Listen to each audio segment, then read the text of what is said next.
വണ്ടിയുടെ ബ്രേക്കിട്ട് സ്റ്റിയറിംഗ് പിടിച്ചിട്ട് seat clear ഒക്കെ ചെയ്തതിന് ശേഷം വണ്ടി സ്റ്റാർട്ട് ചെയ്തതിന് ശേഷം രണ്ട് സൈഡിൽ മിറർ ക്ലിയർ ചെയ്തതിന് ശേഷം എന്ത് ചെയ്യാം, ക്ലച്ച് ഫസ്റ്റ് ഇട്ട് ഹാൻഡ് ബ്രേക്ക് മാറ്റിയിട്ട് മിറർ സെറ്റ് ചെയ്ത് മിറർ നോക്കി വാഹനം ഇല്ലാന്ന് ഉറപ്പ് ശേഷം ബ്രേക്കിൽ മാറ്റി ക്ലച്ച് മെല്ലെ എടുക്കുക. ഓക്കെ, വണ്ടി സ്റ്റാർട്ട് ചെയ്ത് രണ്ട് സൈഡിലെ മിറർ ക്ലിയർ ചെയ്തു. ഓക്കെ ആണോ? രണ്ട് സൈഡിലെ മിറർ ക്ലിയർ ചെയ്യുക.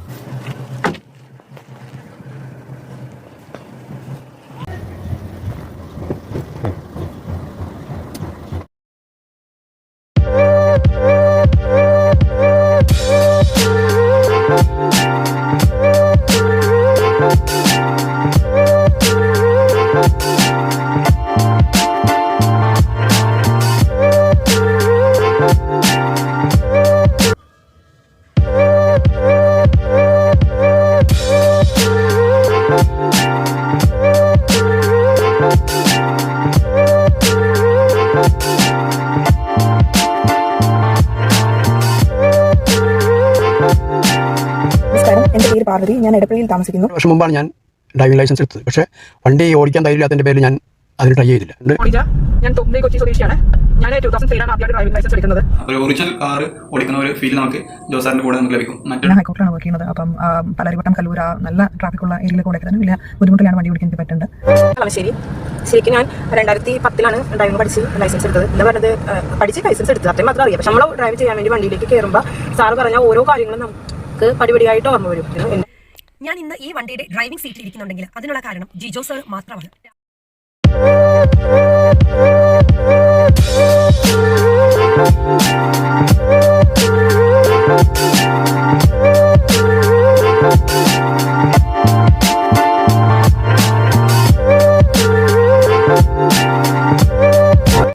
നമസ്കാരം, എൻ്റെ പേര് പാർവതി, ഞാൻ എടപ്പള്ളിയിൽ താമസിക്കുന്നു.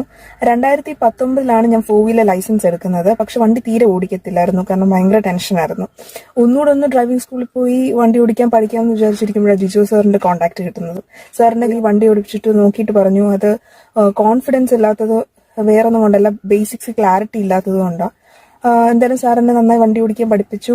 ഇനി ഞാൻ നന്നായിട്ട് വണ്ടി ഓടിക്കുന്നത് എൻ്റെ എല്ലാ ക്രെഡിറ്റും സാറിനാണ്. പിന്നെ ഡ്രൈവിംഗ് സ്കൂളിൽ പോയിരുന്നെങ്കിൽ ഒരു പക്ഷേ വീണ്ടും ഒരു ചടങ്ങ് പോലെ കുറച്ച് മണിക്കൂർ ഓടിച്ചിട്ട് വന്നത്. പിന്നെ നമുക്ക് അവർ വണ്ടി കൺട്രോൾ ചെയ്യുന്ന ഉറപ്പുള്ളത് കൊണ്ട് തന്നെ നമ്മളും മാനസികമായിട്ട് കുറച്ച് ഉത്തരവാദിത്തം അവർക്ക് ഷിഫ്റ്റ് ചെയ്ത് കൊടുക്കും. ഇവിടെ ആ പ്രശ്നമൊന്നുമില്ല. നമ്മൾ വണ്ടി റോഡിൽ, നമ്മുടെ സ്വന്തം വണ്ടിയാണ്, റോഡിൽ ഇറക്കുമ്പം സാറിന് അതിൽ കൺട്രോളൊന്നുമില്ല. എങ്കിലും സാറിന്റെ പഠിപ്പിക്കുന്ന രീതിയുടെ മികവ് കാരണം വളരെ നന്നായിട്ട് കോഴ്സ് കംപ്ലീറ്റ് ചെയ്യാൻ പറ്റും. അതുകൊണ്ട് I can say that he is the best.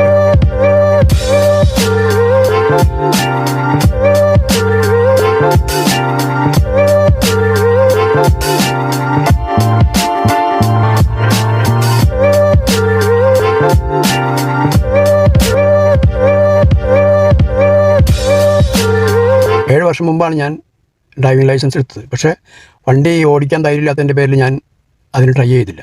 പിന്നീടാണ് ജോനെ പരിചയപ്പെട്ടും ജോ എന്നെ ഡ്രൈവിംഗ് പഠിപ്പിക്കാനായിട്ട് മുന്നിട്ട് വരികയും നല്ല രീതിയിൽ, ഞാനൊരു സ്ലോ ലേണറാണ് എങ്കിൽ പോലും നല്ല രീതിയിൽ എന്നെ ഗൈഡ് ചെയ്യുകയും വളരെ തിരക്ക് പിടിച്ച റൂട്ടുകളിലൊക്കെ എന്നെ കൊണ്ടുപോവുകയും എനിക്കെപ്പോഴും ഭയങ്കര പേടിയായിരുന്നു. ആ പേടിയൊക്കെ മാറ്റുകയും എനിക്ക് ഡ്രൈവിംഗ് റോഡുകളിലൂടെ നല്ല രീതിയിൽ ചെയ്യാനായിട്ട് എന്നെ അദ്ദേഹം പഠിപ്പിച്ചു. അദ്ദേഹം കാര്യമായിട്ട് ബുദ്ധിമുട്ടി. അതിനൊക്കെ എനിക്ക് പ്രത്യേക താങ്ക്സ് ഉണ്ട്. ഞാൻ തൊമ്പി കൊച്ചി സ്വദേശിയാണ്. ഞാൻ 2003 ആദ്യമായിട്ട് ഡ്രൈവിംഗ് ലൈസൻസ് എടുക്കുന്നത്. പക്ഷെ അതിനുശേഷം 1-2 ഡ്രൈവിംഗ് സ്കൂളിൽ പോയെങ്കിൽ എനിക്ക് വണ്ടി ഓടിക്കാൻ ധൈര്യം ഉണ്ടായിരുന്നില്ല. കഴിഞ്ഞ ഫെബ്രുവരി എൻ്റെ ഫ്രണ്ടാണ് ജോസറിനെ പരിചയപ്പെടുത്തി തന്നത്. സാർ ഒരു 10 days ക്രാഷ് ട്രെയിനിങ് തന്നു. അതിനുശേഷം എനിക്ക് വണ്ടി എടുക്കാനുള്ള ധൈര്യം ഉണ്ടായി. മാത്രമല്ല സാർ ഫസ്റ്റ് ഡേ തന്നെ എന്നെ കൊണ്ട് തിരക്കുള്ള റൂട്ടിൽ കൂടി വണ്ടി ഓടിപ്പിച്ചു. അതുകൊണ്ട് സാർ ബേസിക് ആയിട്ടുള്ള എല്ലാ കാര്യങ്ങളും, അതായത് ഒരു വണ്ടി എങ്ങനെ സ്റ്റാർട്ട് ചെയ്യണം, വണ്ടി കയറുമ്പോൾ നമ്മൾ എന്തൊക്കെ കാര്യങ്ങൾ ശ്രദ്ധിക്കണം, അങ്ങനെ എല്ലാ കാര്യങ്ങളും സാർ എനിക്ക് പറഞ്ഞു തന്നു. നല്ലൊരു ക്ലാസ് ആയിരുന്നു. ഏറ്റവും ഇമ്പോർട്ടൻ്റ് എനിക്ക് പറയാനുള്ളത്, സാർ നമ്മുടെ കോൺഫിഡൻസ് ലെവൽ ബൂസ്റ്റ് ചെയ്ത് തരും. അപ്പോൾ അതുകൊണ്ട് തന്നെയാണ് അതുപോലെ ഒരു ട്രെയിൻ നമുക്ക് വേറെ കിട്ടില്ല. അപ്പോൾ ഒത്തിരി നല്ല ക്ലാസ് ആണ് സാർ. പിന്നീട് ഞാൻ ജോസാറിന്റെ ഒരു അതേ ക്ലാസ്സുകളിൽ ഞാൻ പങ്കെടുത്തിട്ടുണ്ടായിരുന്നു. അപ്പോൾ കാറ് നന്നായി ഓടിച്ച് എൻ്റെ ട്രാഫിക്കിലോട്ടൊക്കെ ഇറക്കി നല്ലൊരു കോൺഫിഡൻറ്റോട് കൂടി എടുക്കാൻ പറ്റുന്നുണ്ട്. അപ്പോൾ ഇവിടെ ഒരു പ്രത്യേകത എന്ന് പറയുന്നത് മറ്റേ ഡ്രൈവിംഗ് സ്കൂളായിട്ട് കമ്പയർ ചെയ്യുമ്പോൾ ക്ലച്ചും ബ്രേക്കും നമ്മുടെ പഠിപ്പിക്കുന്ന ജോസാറിൻ്റെ കയ്യിൽ ഇല്ല എന്നുള്ളതാണ്. അപ്പോൾ ഒരു ഒറിജിനൽ കാർ ഓടിക്കുന്ന ഒരു ഫീൽ നമുക്ക് ജോസാറിൻ്റെ കൂടെ നമുക്ക് ലഭിക്കും. മറ്റുള്ള ഡ്രൈവിംഗ് സ്കൂളിൽ ക്ലച്ചും ബ്രേക്കും ഉള്ളതുകൊണ്ട് നമുക്ക് ആൾ നമ്മുടെ കയ്യിൽ നിന്ന് പോയാലും ആളുടെ കയ്യിൽ ഒരു കൺട്രോൾ ഉണ്ട് എന്നുള്ളൊരു കാര്യം ഇപ്പോൾ നമ്മുടെ മനസ്സിലുണ്ടാവും. ഹലോ, എൻ്റെ പേര് നിരുപമ എന്നാണ്. അപ്പം എനിക്ക് ഫീൽ ചെയ്തൊരു ഡിഫറൻസ് എന്താ വെച്ചിട്ടുണ്ടെങ്കിൽ, അപ്പോൾ അദ്ദേഹത്തിൻ്റെ കൂടെ ഒരു 6-7 ക്ലാസ്സസോളം ഞാൻ പോയിരുന്നു. അപ്പം അദ്ദേഹം നമുക്ക് വേണ്ട എന്താണെന്ന് കൃത്യമായിട്ട് ഐഡന്റിഫൈ ചെയ്ത് അതിനനുസരിച്ചിട്ട് പറഞ്ഞു തരും. പിന്നെ കൃത്യമായിട്ട് ഫോളോ അപ്പ് ചെയ്യും. പിന്നെ അദ്ദേഹം എപ്പോഴും പറയുന്ന ഒരു കാര്യം എന്താ വെച്ചിട്ടുണ്ടെങ്കിൽ, ഞാൻ മുന്നോട്ട് നോക്കുമ്പോൾ ഞാൻ എതിരെ വരുന്ന വണ്ടികൾ മാത്രമേ നോക്കുമായിരുന്നുള്ളൂ, മുന്നിൽ വണ്ടിക്ക് ഗ്യാപ്പ് ഉണ്ടോ അതൊന്നും ഞാൻ ശ്രദ്ധിക്കില്ലായിരുന്നു. അപ്പം നോക്കുന്നത് ഒരേ കാര്യമാണ്, പക്ഷേ നമ്മൾ കാണുന്നത് രണ്ട് വ്യത്യാസപ്പെട്ട കാര്യങ്ങളാണെന്ന് എനിക്ക് അദ്ദേഹം പറഞ്ഞു തന്നപ്പോഴാണ് മനസ്സിലായത്. പിന്നെ ഇതിന് മുന്നത്തെ ഡ്രൈവിംഗ് സ്കൂൾസിലൊക്കെ പോയപ്പോഴും എനിക്ക് ഫീൽ ചെയ്തൊരു ഡിഫറൻസ് എന്താ വെച്ചിട്ടുണ്ടെങ്കിൽ, നമുക്ക് എന്താ വേണ്ടതെന്ന് ഐഡന്റിഫൈ ചെയ്യാൻ അവർക്ക് പറ്റിയിട്ടില്ലായിരുന്നു. പക്ഷേ ജിജോ ചേട്ടൻ അത് കൃത്യമായിട്ട് നോക്കി നമുക്ക് വേണ്ട എന്താണെന്ന് കൃത്യമായിട്ട് അദ്ദേഹം പറഞ്ഞു തന്നിരുന്നു. ഇപ്പം റോഡിലൂടെയും തിരക്കിലൂടെയും ബ്ലോക്കിലൂടെയൊക്കെ ഞാൻ ഹൈക്കോർട്ടിലാണ് വർക്ക് ചെയ്യുന്നത്. അപ്പം പാലാരിവട്ടം, കലൂർ നല്ല ട്രാഫിക്കുള്ള ഏരിയയിൽ കൂടെയൊക്കെ തന്നെ വലിയ ബുദ്ധിമുട്ടിലാണ് വണ്ടി ഓടിക്കാൻ എനിക്ക് പറ്റുന്നുണ്ട്. അപ്പം I wish all the very best to Jijo ചേട്ടൻ.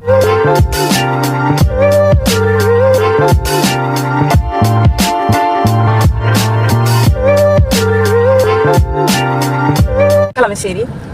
ശരിക്കും ഞാൻ 2010 ഡ്രൈവിംഗ് പഠിച്ച് ലൈസൻസ് എടുത്തത്. ആദ്യം 2010 പഠിച്ചിരുന്ന ഒത്തിരി വ്യത്യസ്തമായ ക്ലാസ്സായിരുന്നു ഞങ്ങൾക്ക് കിട്ടിയത്. അതായത് അന്ന് പഠിച്ചെങ്കിലും അവർ കൂടിയിരിക്കും, അവരുടെ കൺട്രോളിലായിരുന്നു ഞാൻ പഠിച്ചത്.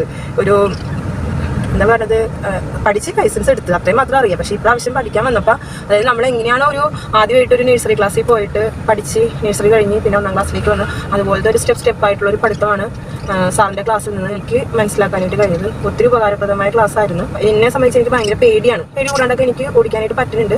അതുകൊണ്ട് നമ്മളൊരു ഡ്രൈവിംഗ് ക്ലാസ്സിൽ പോയിട്ട് ആ ഒരു 15 ദിവസത്തേക്ക് ഒരു ലൈസൻസ് എടുക്കാൻ വേണ്ടി മാത്രമായിട്ട് പഠിക്കുന്നതിൽ നിന്നും വ്യത്യാസമായിട്ടുള്ള ഒരു ക്ലാസ്സാണ് ഈ 10 ദിവസം കൊണ്ട് നമുക്ക് കിട്ടുന്നത്. ആ കിട്ടുന്ന പാഠങ്ങൾ നമ്മുടെ ജീവിതത്തിൽ ഒരിക്കലും മറക്കാണ്ട് എന്നും നമുക്ക് വണ്ടിയിലേക്ക് കയറാം. നമ്മൾ ഡ്രൈവ് ചെയ്യാൻ വേണ്ടി വണ്ടിയിലേക്ക് കയറുമ്പോൾ സാറ് പറഞ്ഞ ഓരോ കാര്യങ്ങളും നമുക്ക് പടിപടിയായിട്ട് ഓർമ്മ വരും. അതുകൊണ്ട് എൻ്റെ അഭിപ്രായത്തിൽ ഈ സാറിൻ്റെ ക്ലാസ് എല്ലാവർക്കും നല്ല രീതിയിൽ ഉപകാരപ്പെട്ടിട്ടുണ്ടാകുമെന്ന് വിശ്വസിക്കുന്നു. എൻ്റെ അനുഭവം പോലെ തന്നെ ആയിരിക്കും എല്ലാവർക്കും ഉണ്ടാവണമെന്ന് ഞാൻ കരുതുന്നു. ഞാൻ ഇന്ന് ഈ വണ്ടിയുടെ ഡ്രൈവിംഗ് സീറ്റിൽ ഇരിക്കുന്നുണ്ടെങ്കിൽ അതിനുള്ള കാരണം ജിജോ സർ മാത്രമാണ്. സാറിനെ കുറിച്ച് പറയുകയാണെങ്കിൽ സമയത്തിന്റെ കാര്യത്തിൽ സാറിന് യാതൊരു മാറ്റവുമില്ല. ഒരു സമയം പറയുവാണെങ്കിൽ അവത്തിൽ ഒരു സെക്കൻഡ് പോലും വ്യത്യാസപ്പെടാതെ പറയുന്ന സ്പോട്ടിലെത്തി സാറ് നമ്മളെ കളക്ട് ചെയ്യും. പിന്നെ ആദ്യത്തെ ഒരു ദിവസം മാത്രമാണ് സാറ് ഡ്രൈവിംഗ് സീറ്റിൽ ഇരുന്ന് നമ്മളെ കൊണ്ടുപോകുന്നത്. ബാക്കി എല്ലാ ദിവസവും സാറ് വെർബലായിട്ട് കൺട്രോൾ ചെയ്ത് നമ്മളെ കൊണ്ട് എങ്ങനെയാണ് വണ്ടി മാനേജ് ചെയ്യുന്നതെന്ന് പറഞ്ഞു തന്നിട്ട് സാറ് തന്നെയാണ് ഗൈഡ് ചെയ്ത് നമ്മളെ കൊണ്ടുപോകത്തേ ഉള്ളൂ. പിന്നെ സാറിന് ഒരു സിസ്റ്റമാറ്റിക് രീതിയുണ്ട്.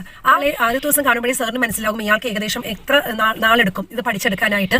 ആ ഒരു രീതിക്ക് അനുസരിച്ചാണ് സാറ് പിന്നെ ഓരോന്നും മുന്നോട്ട് കൊണ്ടുപോകുന്നത്.